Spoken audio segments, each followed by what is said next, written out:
Hello, and a very warm welcome to all of you to the Happiness Chat. It's great to see you all. We connect with people through our work, through our family, through our friends. When life throws lemons at you, you have the choice to become bitter or make lemonade. We went a step further. We added tequila and made margaritas. So Anil and I have a margarita connect. It was a lovely Friday afternoon. We were having lunch at a common friend's house, Ritu and Girish. During the long lunch and over lots of margaritas, there was general chatter and laughs. It was only later, when I was leaving, that our hostess told us about the story you're about to hear. Unbelievable. Just like a picture speaks a thousand words, a real life example speaks volumes more than any theory. So there is no research or data from my side today. A very warm welcome to you, Anil Kumar, as our guest speaker. At times you don't know how to introduce a person simply because you don't know where to begin from. I'm having one such moment. So, Anil, forgive me for being tongue tied and please do the honors. Over to Done. you. Happy? All right. So, good evening, and for some it's really late. Namaskar. My name is Anil. Anil Kumar is my name. And yes, we met over tequilas at Girish's and Ritu's place. And it's lovely to be on a happiness chat with you, Shilpa. For those of you who don't know Shilpa, Shilpa is the epitome of cheerfulness and the pursuit of happiness because she herself went through a situation in life which kept her bedridden in a coma for a serious amount of time. People prayed for her to come out of it, and she finally did. And that's the beginning of the cheerful journey that she's been on. Uh, that's resilience for you. Take a bow, Shilpa. On myself, a naval officer's son, my dad worked in the Indian Navy, born in Bombay. He was an engineer. We spent a few years in Bombay. He was spent a few years of our childhood in Russia building a torpedo workshop for the Navy. Did my schooling mostly in Vizag, Vishakhapatnam, lived through the Bangladesh War, which was something. Had a typical colony life. The Fauji colony life was fun. Kendriya Vidyalaya was this typical central school education. The melting pot of India, where everybody, gardener's son, the cook's son, everybody went to school together in the same beaten up truck. The colony life was fantastic. Gulli danda, langdi, cricket, football, you name it. No sense of hierarchy, just had a blast. Played lots of sport, played a lot of cricket, pretty much any game. Ended up playing for Kerala for about 7 years. I played for the Ranji Trophy team in 85 and South Zone India in 84, 85 for 2 years, a bit of a record, I'm told. Lucky to be spotted and played alongside some of the Indian stalwarts like Azhar, who we were teammates together with Srikanth, Manoj Prabhakar, B. Arun, who's the India bowling coach today, V.V. Chandrasekhar, who's no more. Finished my master's in economics from Kerala College in Kerala in Thrissur. And then I moved over to Mumbai, applied for a job with NIT with no experience in computers whatsoever. And that was the beginning of my IT career in software, hardware, training, consulting, advisory, you name it. So being an IT man all through. Came to the Middle East in the early 90s. Worked at the Microsoft organization, moved to California in the midst of the IT outsourcing boom in the mid 90s. And this was mainly to help Vikram in search of something, of a cure for his autism that we detected in 92 when he was diagnosed as severely autistic. He's an amazing kid. Jellica went off to do, our daughter was born in 99, went off to do her computational media at Georgia Tech and has not looked back since. My amazing wife, Bobby, has been the rock supporting the family, giving up her career despite being a rank holder and giving up on some great jobs that she had. our life was pretty much centered around Vikram, and also the fact that we needed to give up a neurotypical daughter a normal life was the center of our existence. Was fortunate to engineer an exit from my consulting company, FuTech, which I sold to the Alpha Thame Group just before the 2008 crash. And post the crash, got into a company called Nuance Communications, which is in artificial intelligence and natural language technology. And that's pretty much my career and the introduction to my 50 plus years of my life. Wow, I am so glad you introduced yourself, Anil, because it would have been very difficult for me to capture so much. So you really lived an amazing life from a 4G background schooling to a Ranji Trophy player to an entrepreneur in IT, artificial intelligence. You have moved across professions and continents from India, US to Dubai. Now, because you spoke about cricket, that is of natural interest to everybody, especially Indians. So tell me, when your dad told you to leave cricket and get cracking on a working career, were you heartbroken? And before you answer that, I want to tell you that on my first day of marriage, my father-in-law jokingly told me, "You will always be Vijay's second love because cricket is his first love." So I am very interested to know about your story. Poor Vijay, too wide. That's a tough one. Were you heartbroken, if that's your question? Yes, because cricket had pretty much been my life up to that point. And I was defined by cricket. People knew me as Kirtan, as they say in Kerala, for a mad guy who's just crazy about cricket. Cricket was my first love, or pretty much all through college. But then I met my wife.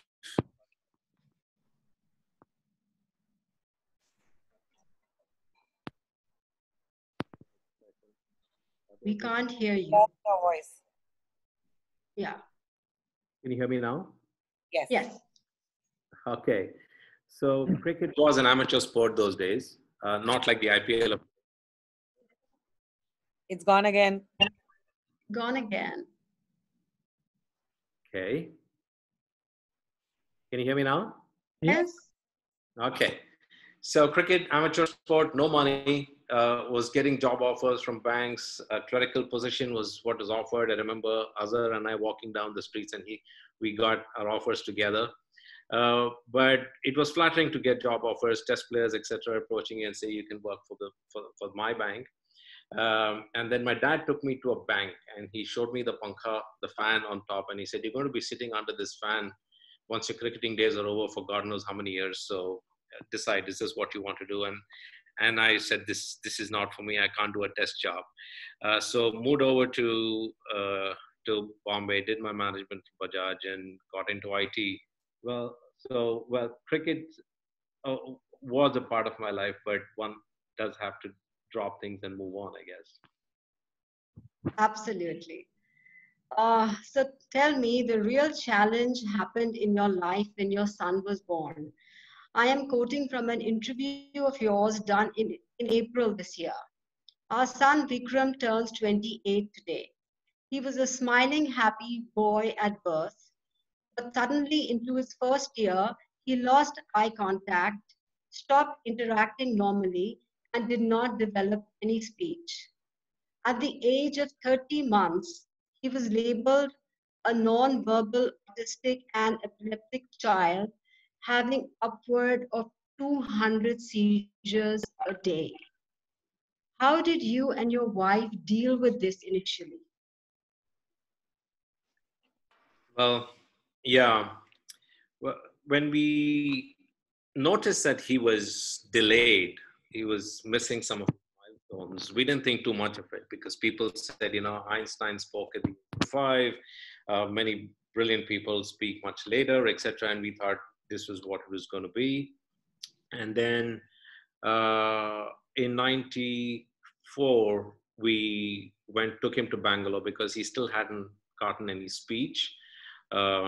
He was not walking, and he was not giving us eye contact. and we had not heard the word autism at that point in time. When we heard the diagnosis of autism for the first time, I think we had just about heard the word during the mid 80s, when there was this movie Rain Man, where Dustin Hoffman was an autistic person, but he was a brilliant guy. He could do plenty of things with numbers, and we assumed that this was part of the brilliance. And but fact of the matter is, Vicky couldn't take care of himself, and we were not really sure what this autism diagnosis really meant. We knew it was not good, but we met with some amazing people in Bangalore who told us that this is the prognosis is pretty dire. But the next day, pretty much the next day, Bobby and I were in an auto rickshaw with Vicky and going on to Plastic Society. We didn't have any time to go through the stages of denial and finally to acceptance and so on. We had no idea how this was going to impact our lives. We said eventually he will be all right. But then as time went further on, we just realized that he had not spoken a word, never said mama, papa. We just had to get at the bottom of it, and we kept on at it. Uh, this prompted some of the movement you talked about, Shilpa. We said that we were in Dubai those days, and then we said we set up a support group. Khalid was one of the early people who helped us out. I remember how Khalid used to come home and spend time with Vicky. He had taken his daughter Aisha to the Options Institute, and Khalid was giving us some idea of how difficult life was. We decided that our support group was supporting a lot of people, but Your volume is coming on and off, Anil, for some reason. internet, I guess. Hmm. I'll just move closer. Okay. And then, so in 97, Bobby and I decided that, we were not getting the love and joy that we wanted to get out of this whole treatment. India was also still in the dark. Most people didn't know the word autism those days. And I was interacting with my friends in the US, and they said, listen, it's about time you moved over.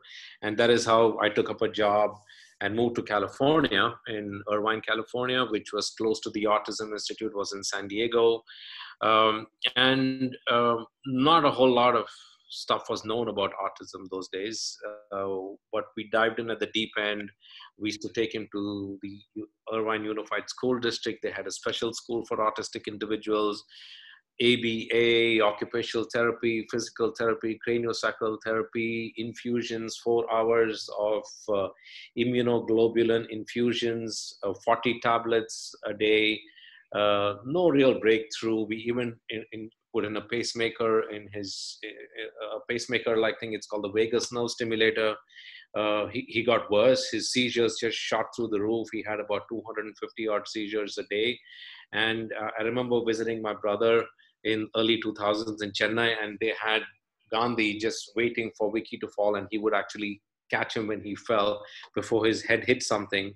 And we used to show up in hospital at least 3 or 4 times a week, various therapies, etc. So 5 long years in the US, doctors, therapy for 40 hours, no breakthrough. And we said, this is just not working. Desperation, we came to India, back to India. We went to Cortical. We talked to the doctors in Cortical. They said, this is not something that we do. And we met this amazing Siddha Ayurvedic doctor. And he said the problem is in his gut. His intestines need fixing. And nobody was talking about the gut connection those days. And it turned out that his what he said was to let's start treating his gut and stop all other treatment. We thought he was crazy, but fact of the matter is, in about 6 months' time, actually 3 months' time, Vicky was asked to take off his helmet and his elbow guards and all of that, and the school wrote us a letter saying that you can send him back to school without the helmet, etc. Basically, his seizures had dropped to a very minuscule amount, but of course we had all the other challenges coming at us. It was not cheap. It was not paid by insurance, so there was financial struggles going on at one end. Bobby's career had pretty much come to an end. She was or a standstill. She was working 40, 50 hours a day with Vicky. And worst thing was there was no luck with his treatment, except that his seizures had started to come under control. In 99, Jalika was born, and we were just juggling various balls in our life, just working towards keeping normalcy and keeping Jalika's education going and getting Vikram and all of us alive together. That's pretty much the story. So, dealing with such big challenges of bruised body and scarred hearts on a daily basis, how did you keep yourself motivated all these years?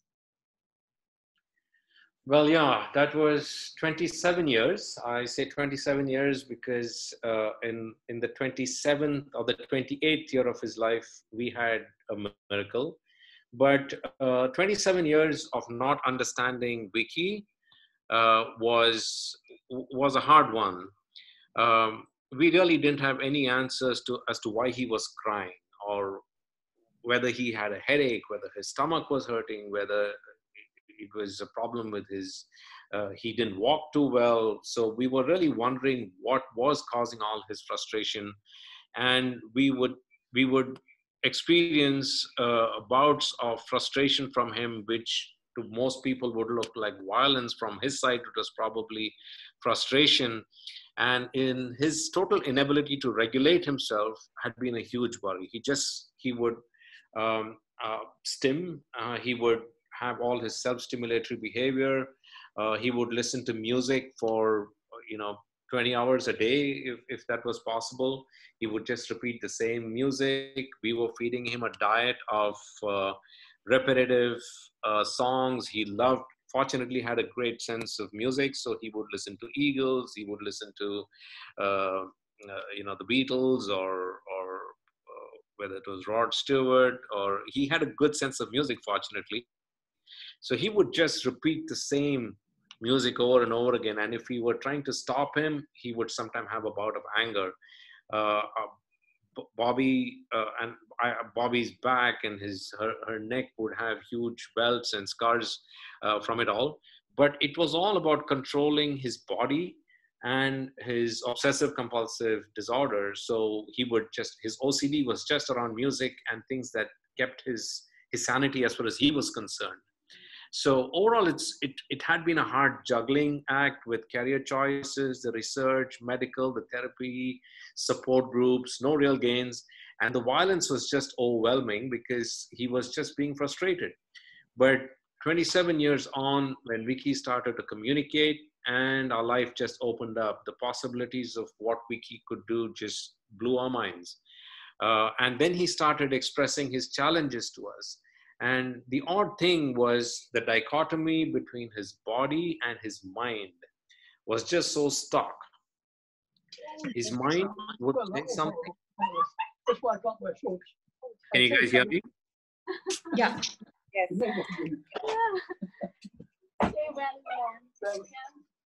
Right. So Vicky would just write to us on his spelling board and tell us what he was going through, and I'll talk to you a little bit more about it.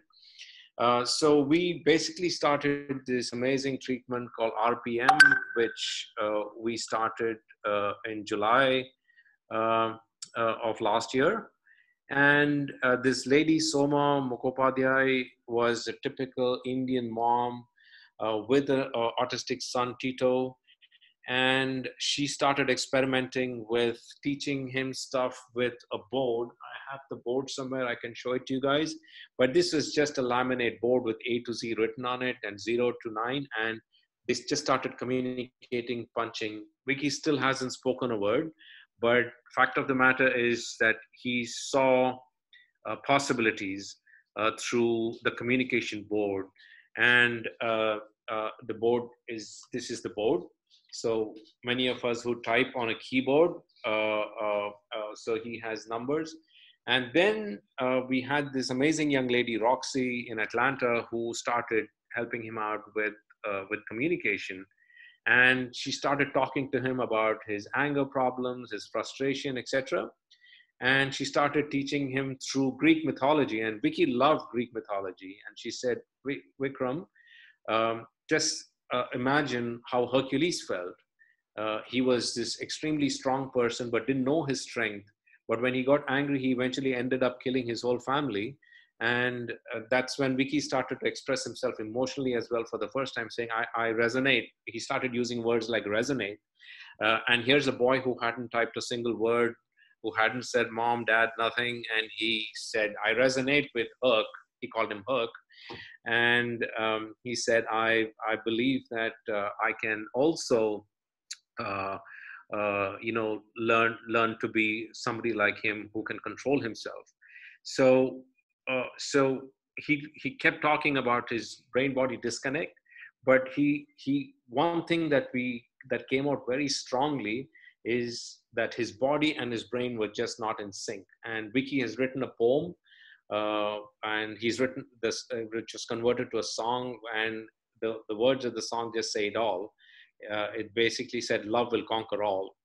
So that was what his challenges were, just unable to control his body. Our hearts melted because he just told us, sorry for hurting you guys, I didn't mean to. And he would actually say that in the middle of a meltdown. We would empathize with him, but that strengthened our resolve to help him rid of himself of his OCD and the impulse control challenges, which is his biggest challenge today. And he says, all I need to be is normal. We just love him to death. We respect him because he's an intelligent, cognitively fully functional person. And for the amazing strength and character that he shows, most people would buckle under what he's been through all his life. But Bobby has just been amazing, constantly searching. I wake up in the middle of the night, I see her on her phone researching something, just keeping this flame of hope burning, despite it being very easy to just say, we have done our best, let's just give up and accept fate and destiny. And she's really been working hard to make him and his destiny different from what was destined as a person who was locked in a body, imprisoned in a body. And as Vikram sometimes tells us today, Bobby had a health scare, and he just told her, take care of your health, mom, I'll take care of you. And that's the guy. Oh, I'm just trying to fathom your joy in being finally able to communicate with him after 28 years. There are some slides completely dedicated to you, to Bobby, Vikram, your daughter. Please read and absorb.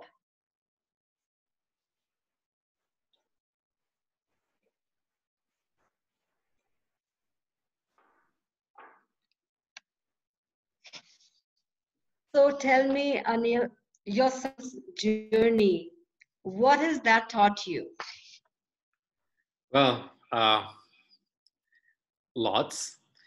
Coming back to the quote that you talked about, Mandela, um, we asked Vicky, and Vicky apparently has been reading stuff. He's been listening to the TV, and he's been grabbing a lot of what we talk about. He listens to TV. He's an avid reader. He apparently has been reading the newspaper upside down when I read it for years and years. And how we discovered that is one day we were just looking through the COVID numbers, and he was across from me, and the paper was ulta for him. And I asked him, Vicky, are you reading the newspaper? And there was no response. And I said, by the way, how many people were killed in Turkey yesterday? And he said 357.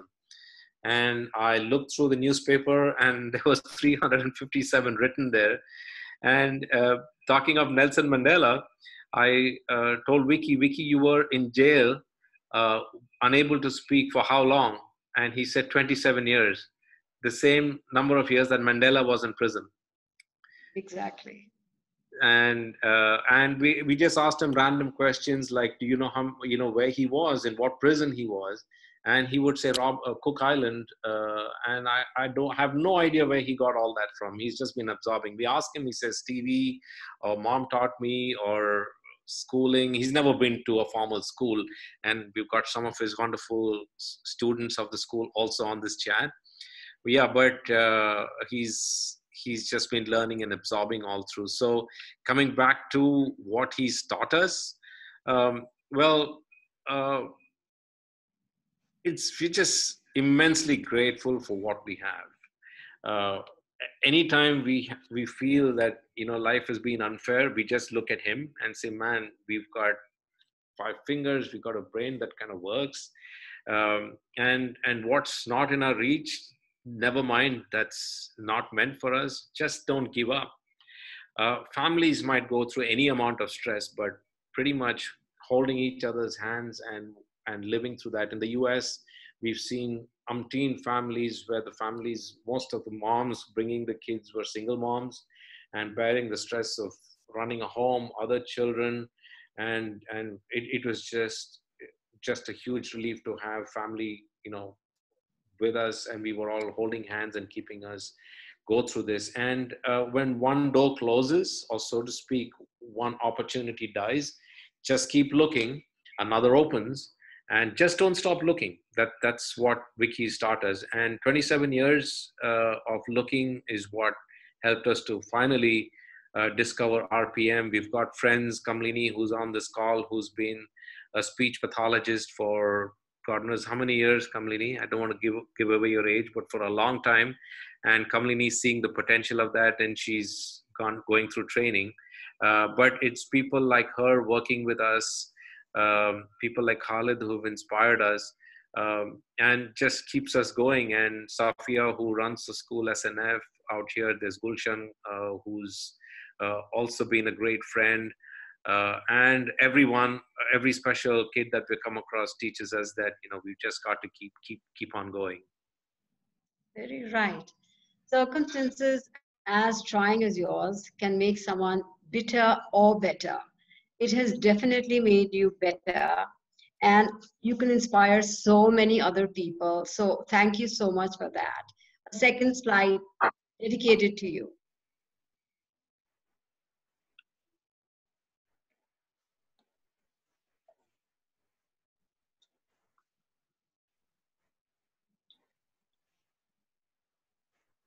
So now, Anil, we come to your daughter. She's doing some amazing work as well. Her inspiration clearly is her brother. How does that make you feel? Oh wow, she's an amazingly driven young girl. So Jilika was not supposed to have happened. Doctors told us, having Jilika, you could have another autistic child. So think about it. And we thought about it, and uh, we said, at some point, there is going to be a time when Vicky is not going to have anyone, mom and dad won't be around. So we kind of burdened Jilika with this responsibility even before she was born, that she might have to take care of her brother one day. And we had this wonderful doctor, Sudhir Gupta, an Indian doctor at the UCI, who was head of the DAN protocol those days. And he said to go ahead, and under his advice, we conceived Jilika. She was born in '99 in California. And we've got some amazing footage of how Jilika used to take care of Vicky. She kind of took over the role of elder sister very quickly in life. And but if you ask Vicky today, he still calls her his little sister, though she acts like his grandmother. And it's a huge responsibility that she has, because it's every special needs parents challenge, beyond me what. But we were talking to her the other day, and she said, Dad, Mom, don't ever worry about Vicky. He's my brother. I will take care of him, and I will be his companion, and he'll live close to me, and he'll be priority for me pretty much all my life. And when she won the Albi Student of Vision Award last year in October, she just told us, Dad, Mom, why don't you come to Florida? There were about 25,000 people that this speech was being streamed through, and she gave us goosebumps. And she actually announced her startup, which is focused on bringing jobs for people like her brother. And her mission is to get 500,000 autistic individuals appropriate jobs. Unfortunately, we see that autistic people are sometimes given jobs. They're folding towels in hotels, or they're doing some job which is far below their level of employment. But there's a company in Denmark which is employing 50 plus data scientists. They're all autistic individuals who can do pattern recognition. And so Vicky's just got, thanks to Jilika's inspiration, she passed out from Georgia Tech, and Jilika just ensured that he joined a program there. And he just got a certificate for his data science program a couple of weeks ago. So she's a very proud young lady. She works at Bank of America, and she's in the department in software, which is making software more accessible for people with different abilities. And we hope she eventually gets her dream realized of getting 500,000 autistic people jobs, and she can take care of her brother, and she loves him dearly. So yeah, she's one hell of a kid, and we're proud of her. How wonderful. She truly is the sunshine of your life, and she will be for so many others whose lives she's going to light up with her work and her research. God bless her. My final question to you, Anil, is that your smile, calm demeanor, sense of humor, and just the fact that you're here in a happiness chat. How do you do this? I don't know about the calm demeanor. I think lots of people will have objection to that. Honestly, uh, I owe my smile and everything that you say, and the ability of coming to this happiness child, to my family, the amazing sacrifices of my wife.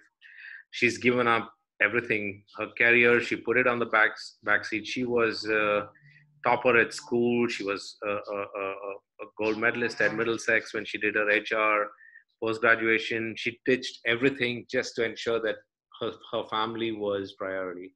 So if I have a smile, it's thanks to her. uh, I have the comfort of the career. If I had to get a release, I would go back to my job. That was a fantastic distraction for me. A job was not just work for me; it was a huge distraction. She didn't have any of that. She worked at, at in a college.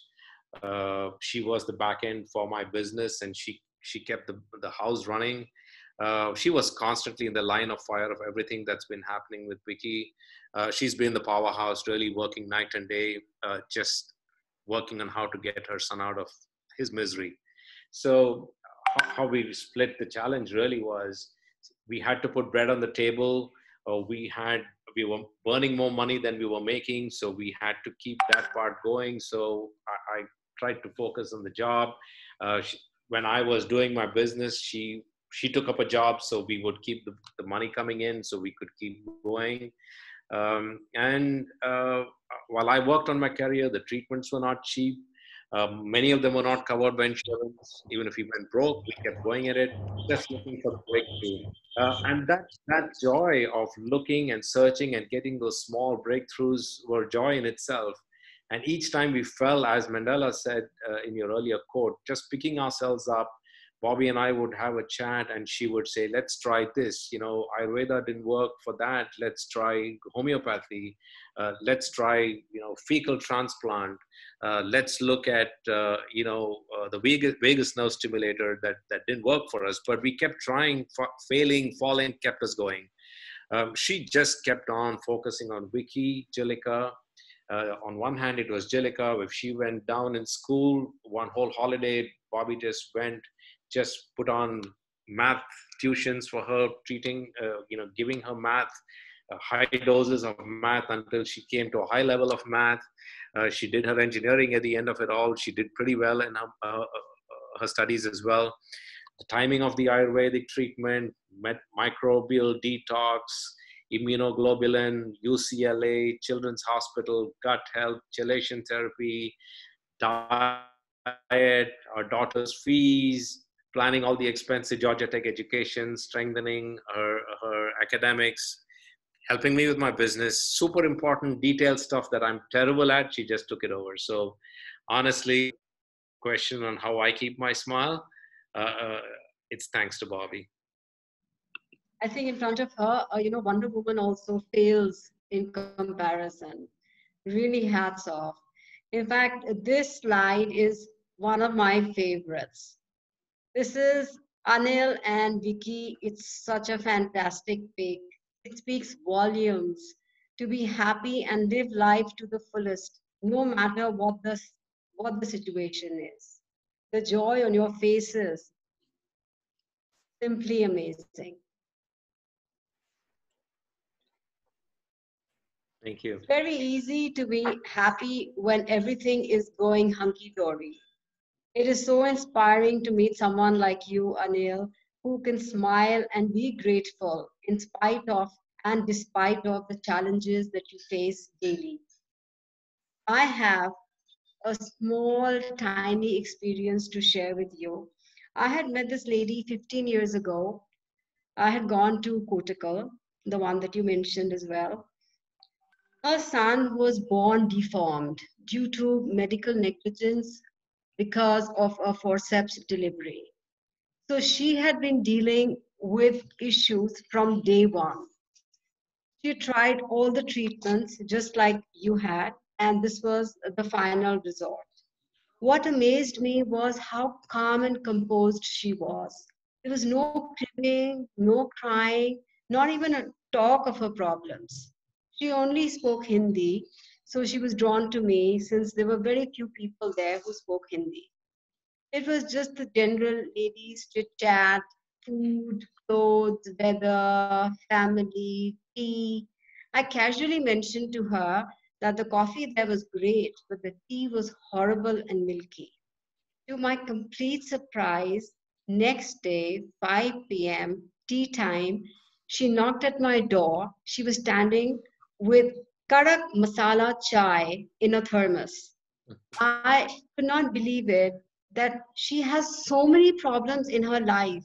And she thought about coming and having tea with me. She says, "No, just yesterday you were telling me that the tea is terrible. So I thought I'll come and have tea with you." At that time, her son used to be in therapy. So every day she would make this kadak masala chai for me, come and sit with me, and she told me that she could not even remember the last time she had 20, 30 minutes of peace and a hot cup of tea. I was so amazed at her deep sense of gratitude, such simple thing that we take for granted. We don't even give it a second thought. I mean, it was such a learning curve for me. So we have so many wonderful people who have joined us today. Would anybody like to share anything, any challenges that they have faced? And you're also free to ask Anil any questions. 2 minutes, please.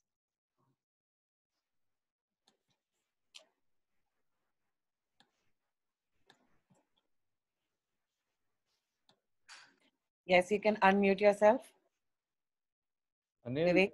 good evening. Shilpa, good evening. This is MRK Menon. I don't know whether you can hear me because, We Yeah, can. Yeah. we yeah, thank you. The reason I don't see you on video, you can't see me, is because I was fooling around with this whole thing and I tried to change my background picture and I lost it. But more importantly, Anil, I would like to, and Shilpa also, and Bobby and Vikram, I would love to volunteer in any way that I can help you all. Uh, my field of endeavor is completely different, but this success story, I look at it as a success story of a parent and a child who are blended together, and a daughter who has gone out of her way to sacrifice a lot of things and be with her brother and all that stuff. We need to take this to a lot of people, and this it's a very inspirational story. So let's take it to wherever we can.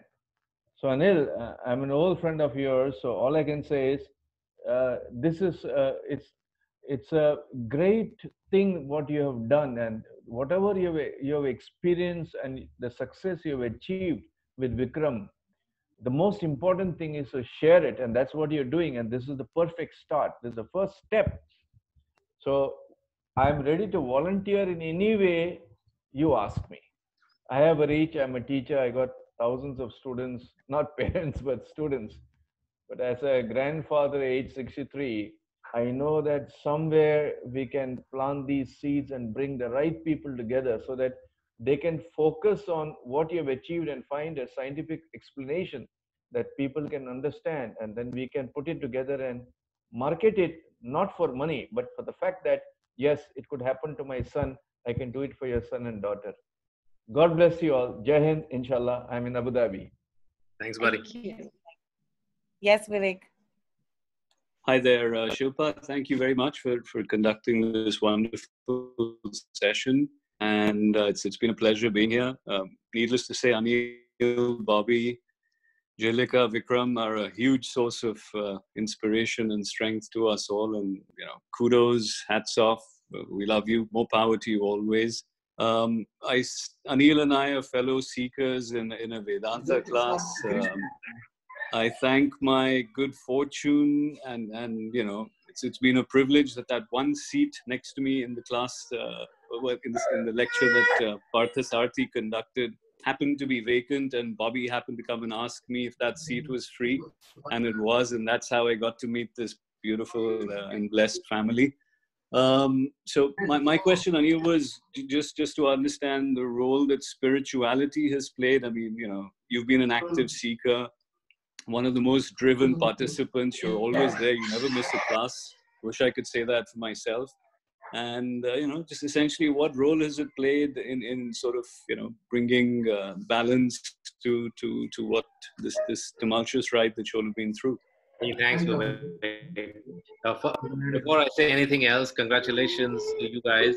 Uh, just for everybody else's benefit, Vivek's wife is this scriptwriter for the movie that's just released today on Amazon. Thank you. Thank you very much. Devi.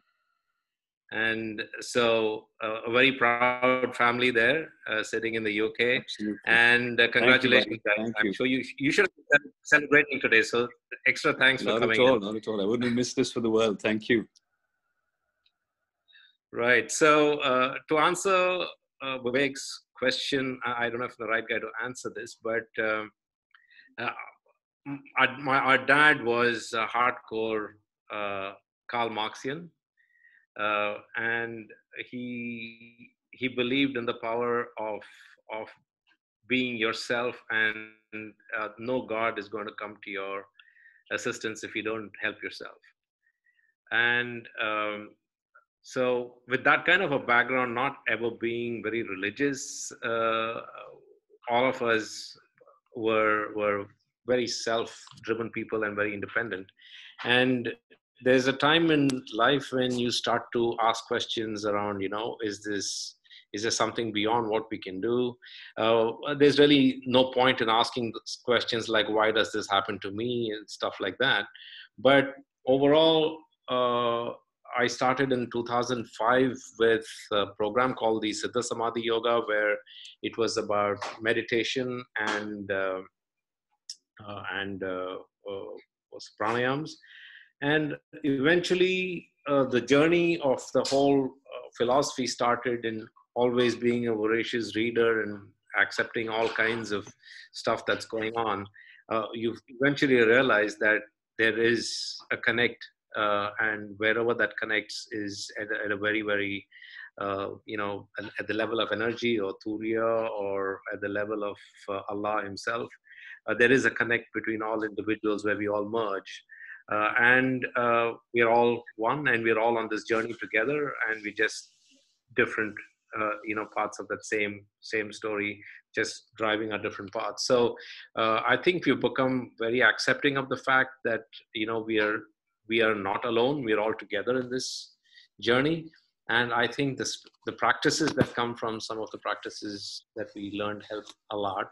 And Bobby and I just keep the Vedanta program, for instance, from a philosophical point of view. We're not we're not big practitioners, but we keep our thoughts going that way. I don't even know if that's answered your question, No. but yeah, we try. absolutely. No, you ask the most insightful questions, and no, it's a joy to be on this journey with you. And more power to you all, and God bless. Thank you. Thanks, buddy.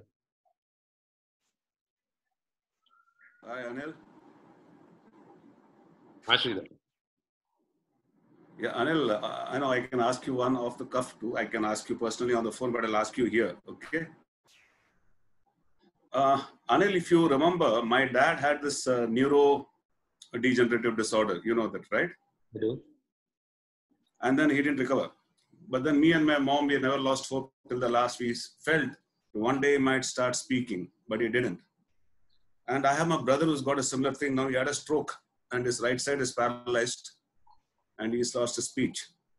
Now, if I take you now, tell me honestly, now what has happened to Vicky now is a revelation for us. It's amazing. It's a miracle. But say 5 years before, down the line, say 5 years before, did you know this day that this would happen? Oh, not a chance. Meaning. Exactly. Now, that would be my inspiration because you never gave up hopes, right? Yeah. What made you this day? Was it a miracle or did you expect this or what was it? No, miracles don't happen unless you go looking for them. And I think it's just digging deep into our reserve. Something always told us that there's a boy inside there somewhere.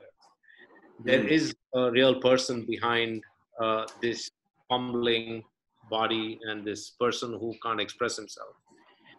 So I guess when we were in search, Bobby would always be the one to say, we've got to try something.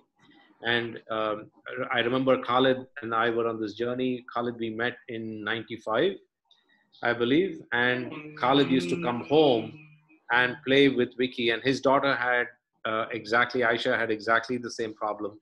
And we would struggle. And there's Aisha at the back. And so I would just tell Khalid, we have to keep trying. And so we would inspire each other. And now after we found this, Khalid had come down to see us in Atlanta with Aisha and his family. But the point is, Sridhar, I think there is no question of giving up, irrespective of hitting a wall and continuously hitting the wall, because sometimes the joy is in that journey itself. We see small things. And Vicky made a statement when we asked Vicky about his happiness. The only question that we really wanted him to answer us is, despite your pain, despite the challenges that you're going through, are you a happy person? And Vicky wrote to us, I find joy in the minuscule moments of joy that fill me with enormous laughter. Candid moments of enormous laughter. And this was his statement that he made, which told us, don't go look for big things. And every little thing that Vicky does, every day his revelation to us, Bobby and I are just discussing it, and we're grinning from year to year. We never thought he could do that.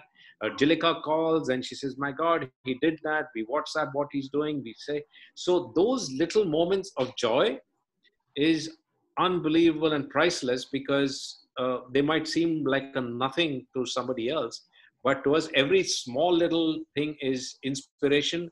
And honestly, he's inspiring us with his ability to constantly fight against odds that he's just facing. Imagine your body is, you want to eat something, and we pull it away saying, hey, that's not good for you. We say he's on a very difficult diet. We sit and eat samosas in front of him and say, Vicky, that's not good for you because gluten is not good for you. We can't drink coffee with us because the casein is not good for you. We keep denying him stuff, and he just walks away with a smile. And he shows up the next morning and we ask him, where are you on a scale of 1 to 10? And he says, I'm 8 today. I could frankly never say that I'm at 8 on a happiness level of 0 to 10. He finds happiness in small things, and he inspires us to find happiness in his small things and the small things that we find joy in. He's true inspiration. Sridhar, can I add to what Anil has said? By the way, I'm Bobby. Hi, Bobby. Hi. When we left for the US, we did not expect this miracle, and we would have been happy with just a little progress. We would have been happy with just one word, him being able to communicate that he's in pain. And that was our mission when we went for the RPM therapy, because it was tough hearing him, seeing him go through so much of agony and not knowing why he was crying, why he was in pain. So we thought if he just tells us that my head is aching or my foot is aching or something, just that. So we went with that, and then what came out was a lot more. Absolutely So, wonderful. God bless you both abundantly. It has been wonderful to listen to this conversation. I really do hope, maybe I'll see my brother speak one day. I'm not giving up hope on him. Yeah, Sridhar's brother is a colonel in the army who went through a stroke, and he's struggling. And Sridhar, the amazing brother that he is, takes care of his family, takes care of his brother. You're an amazing guy, Sridhar. You inspire me. Hey man, you're my closest pal. Hey, for the rest of you, I'll tell you, I took 30 years to locate this guy. He was absconding, actually, if you ask me. I'm glad you found me. Yeah. I'm glad Okay, let's start to close. Oh, when I think of people like Anil and so many other people dealing with such huge challenges every day, I am filled with a sense of awe. Words like salute, hats off, bravo, and everything seems just so little. People like you serve as reminders to all of us to be grateful for everything that we have. There may be reasons for us to be sad, but I am sure we can find many more reasons to smile. In all my research on happiness, one common thread runs right through, from the Vedas down to the modern medical theories, that gratitude is the basis of happiness. And Anil, you proved that right yet again. This is my final slide for you. Yes, tomorrow is a new day and it brings with it new hope.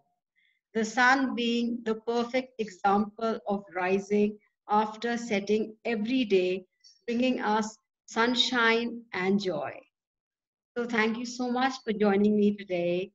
A very special thanks to Anil for his incredible journey. Thank you so much. Until we meet again, be happy, be safe. Thank you.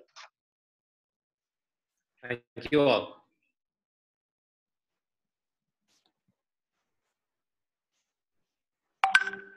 Thank you to Bobby also. It was Bobby who's been the backbone of every little step. Cannot take that away. Anil spoke nothing more. He spoke more about Bobby than about Vicky, actually. And I must say, Bobby, I can't say again, kudos, a hats off. I think the whole family unit, really bravo to you all, and our prayers and best wishes to you, Sridhar, to everybody else, to Khalid, and to all the children out there, wishing you good luck.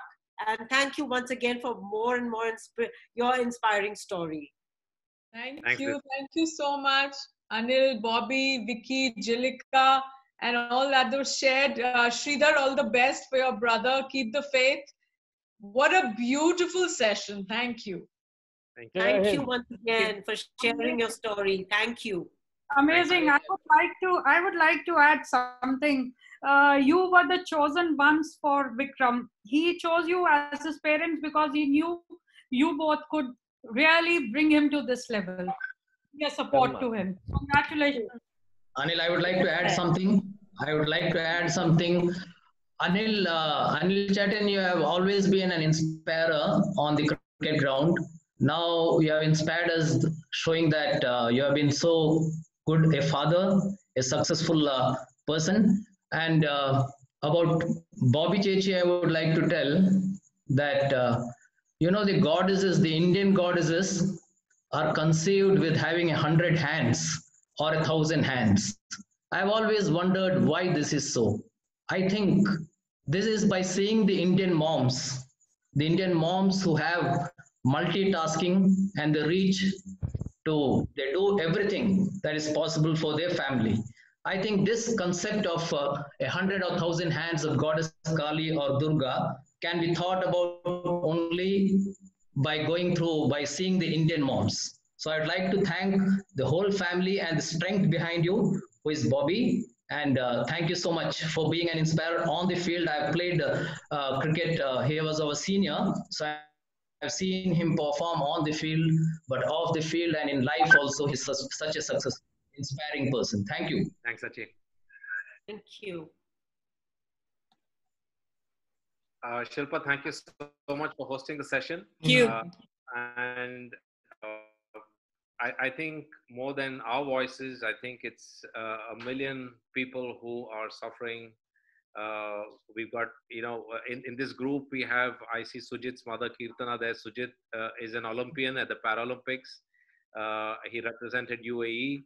And correct me if I'm wrong, he won a medal as well, Kirtana, in the Olympics. In the Special Olympics for at the Special Olympics medal in roller skating. He's a roller skater. He's one of Vikram's buddies. And I think kids like him really are an inspiration to all of us. I think it's not just for Vicky and for us, but for kids like Sujit and all families who are going through this journey together.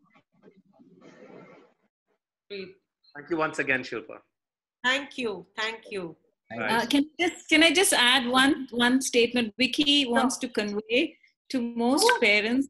My son Vikram, he wants to let parents know that so many autistics who do not talk are intelligent. So please don't go by the external behavior. We are intelligent inside. That's what he has to say.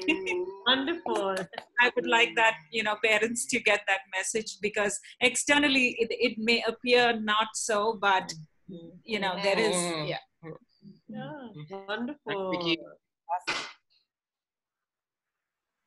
Thank you, Vicky. Thank you all. Good night. Thank you. Thank you, Anil, Bobby, Vicky, Angelica, Tasha, Shilpa. Bye. Bye.